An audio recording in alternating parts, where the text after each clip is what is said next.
I realized she saw me not as a partner, but as a retirement plan, something solid and boring to rely on after she'd had her fun with more exciting options. Here's where I surprised everyone, including myself, with my response. The next morning, after Lauren had packed a bag and gone to stay with her sister Hannah for a few days while we figured things out, I sat at that same kitchen table with my coffee and really thought about what she'd said. Not the part about me being safe and boring, but the part about needing to get something out of her system before she could appreciate what we had. And you know what hit me like lightning? I had things to get out of my system, too. Dreams and experiences I'd been putting off because I thought building a life with someone meant storing your individual ambitions in the back closet until retirement. So, when Lauren texted me that afternoon asking if we could establish some ground rules for our break, probably expecting me to negotiate terms about how long I'd wait and what kind of contact we'd maintain, I simply responded, "Take all the time you need and I'll do the same." She probably thought I meant I'd spend the time working on myself to become the exciting boyfriend she wanted. Maybe take some cooking classes or learn guitar to impress her when she came back. But that wasn't my plan at all. You see, working in insurance claims teaches you about risk assessment and worst-case scenarios. And analyzing my situation like I would any complex claim. I realized that waiting for someone to decide I was worth their time was the highest risk investment I could make. Within a week, I'd done something that probably sounds strange, but made perfect sense to me. I joined a support group for divorced people that met Tuesday nights at a community center in Uptown Charlotte. Not because I was divorced, but because I figured these people had experience rebuilding their lives after relationships ended. And I needed that perspective more than I needed couples therapy or relationship advice. The group was led by this guy, Michael, 35, a divorced dad who worked in business consulting and had this calm, direct way of talking about life after major disappointments that really resonated with me. The biggest mistake I made after my divorce, Michael told the group during my second session, was sitting around waiting for my life to start again instead of realizing it had already started the moment she left. That statement hit me like a revelation because I understood that Lauren leaving, even temporarily, was really the beginning of something new, not a pause in something old. Michael introduced me to rock climbing, something I'd always been curious about, but never pursued because Lauren thought it was too dangerous and worried about the insurance implications if I got hurt, which I'd always accepted because, yeah, I work in claims and know exactly how much medical bills can cost. But now, strapping on climbing gear at an indoor facility in Pineville, feeling my muscles burn as I worked my way up artificial rock faces, I felt more alive than I had in months. Not because I was trying to become someone else to win her back, but because I was finally doing things I actually wanted to do. I also signed up for salsa classes, which was partially ironic since she'd always complained that we never danced, but mainly because I genuinely wanted to learn for years and had been too self-conscious to suggest it when we were together. The instructor, a woman named Sophia, who taught at a studio near South End, paired me with different partners each week. And I discovered I actually had rhythm and that dancing with someone new each class was exciting in a way that had nothing to do with romantic interest and everything to do with pure joy of movement and music. Meanwhile, Lauren was posting Instagram stories from clubs in Noda and the Music Factory. Always with the same group of single friends and always featuring this personal trainer named Tyler who worked at her gym and seemed to be the physical embodiment of everything she thought was missing from our relationship. Spontaneous, confident, the kind of guy who suggested midnight trips to Asheville or weekend getaways to Myrtle Beach without worrying about budgets or vacation days.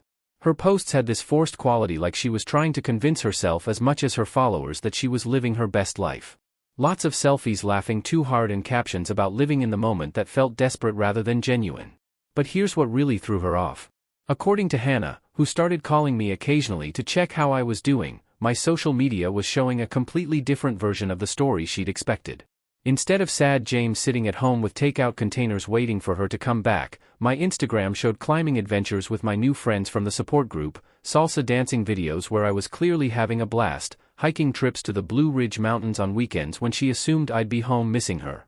"She keeps asking me why you seem so happy without her," Hannah told me during one of our conversations, and honestly, James, I think she expected you to be more devastated by this. But the truth was, I wasn't devastated. I was liberated. Here's where reality started hitting her like a freight train.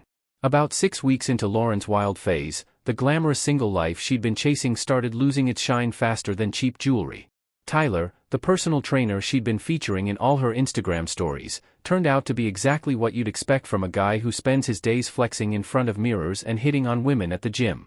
Charming for about 2 dates, but ultimately only interested in hookups and had zero interest in anything resembling emotional connection or genuine conversation. When Lauren tried to introduce some depth to their interactions, suggesting they go to a museum or have dinner somewhere that didn't involve loud music and expensive cocktails, Tyler either changed the subject or straight up told her she was overthinking things and they should just keep it fun and casual. Her party friends, who had seemed so exciting and spontaneous when she was looking at them from outside a committed relationship, turned out to be exhausting in their relentless pursuit of the next club, the next event, the next Instagram-worthy moment. Always chasing some external validation instead of finding genuine satisfaction in their lives.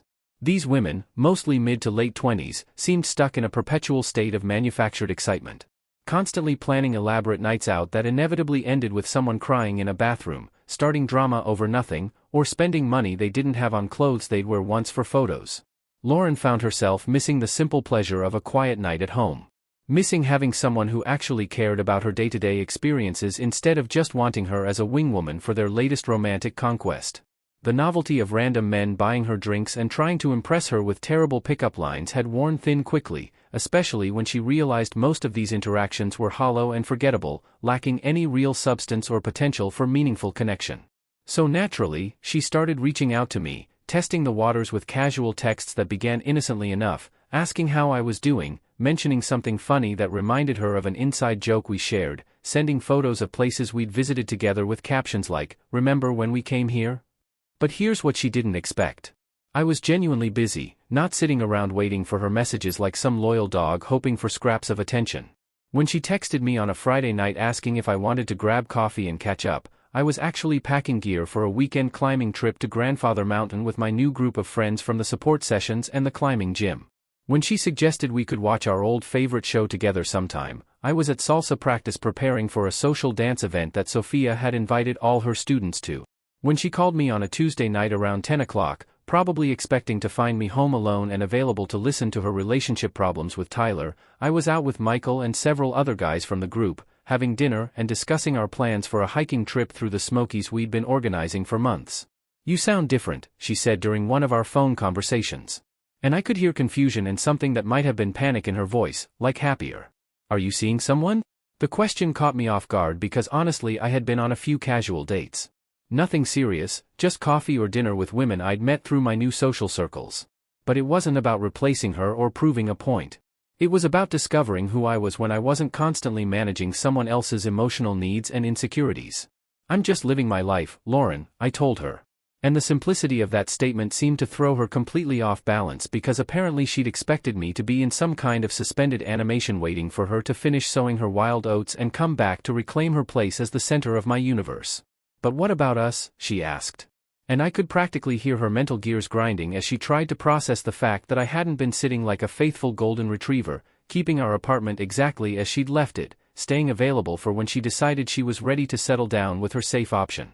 The conversations became more frequent and more desperate as she realized that the life she'd walked away from, the stability, the genuine partnership, the comfort of being truly known and valued by someone wasn't something she could just pause and pick up again when convenient. She'd expected me to remain static while she explored dynamic experiences, but instead discovered I'd become the dynamic one while her exploration had left her feeling empty and disconnected from anything meaningful. Fast forward 6 months and here's where everything came full circle. Lauren called me on a Thursday night in September. Her voice carrying that familiar tone of someone who's made a decision and expects the world to accommodate it, asking if we could meet for dinner because she had something important to discuss with me. I agreed to meet her at a small restaurant in Plaza Midwood, partly out of curiosity, and partly because I'd genuinely gotten past any anger or resentment and could approach the conversation from a place of genuine calm. When she walked in, I immediately noticed how different she looked, not physically, but in her energy, her confidence, the way she carried herself. The wild, adventurous woman who'd left me 6 months earlier to explore her options had been replaced by someone who looked tired, uncertain, maybe even a little defeated. We ordered our food and made small talk for a few minutes, but I could see she was gearing up for something. The way she kept playing with her napkin and looking around the restaurant like she was searching for the right words written on the walls. Finally, she took a deep breath and launched into what was clearly another rehearsed speech. This time about how much she'd learned about herself during our time apart, how valuable the experience had been for her personal growth, but how she'd come to realize that what we had together was rare and special and worth fighting for. "I'm ready now, James," she said, reaching across the table to touch my hand, ready to be serious, ready to build the future we talked about. I got all that wild stuff out of my system, and now I can truly appreciate what you offer.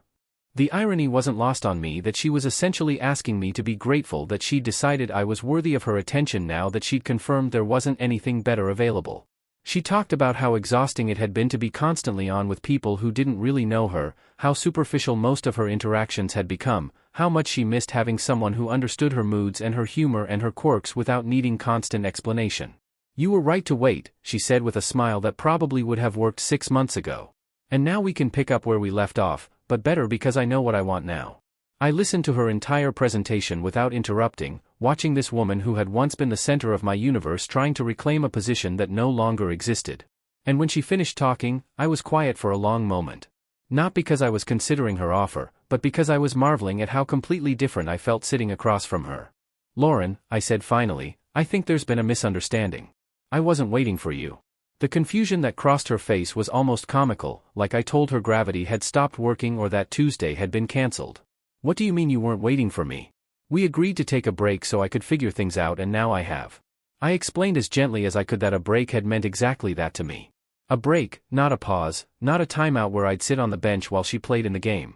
I told her about Michael and the support group, about the climbing and salsa dancing, about the friends I'd made and the confidence I'd gained, about the women I'd dated and the one I was seeing seriously now, a financial advisor named Olivia, who appreciated me exactly as I was right now, not as someone to settle for after exhausting better options.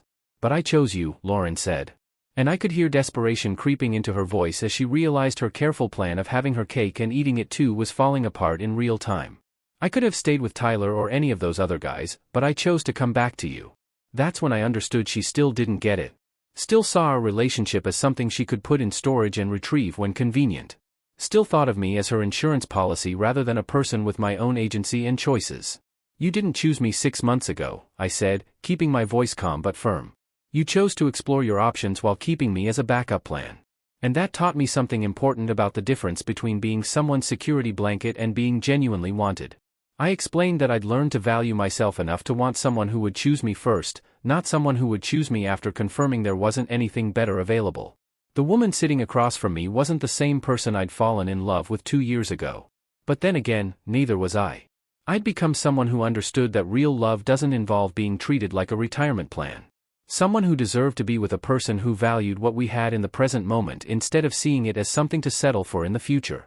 When we left the restaurant that night, Lauren looked stunned like someone who'd expected to walk into a familiar room and found it completely remodeled. She gambled our relationship on the assumption that I'd always be there waiting and lost everything when she discovered I'd used our time apart to become someone who would never accept being anyone's second choice ever again.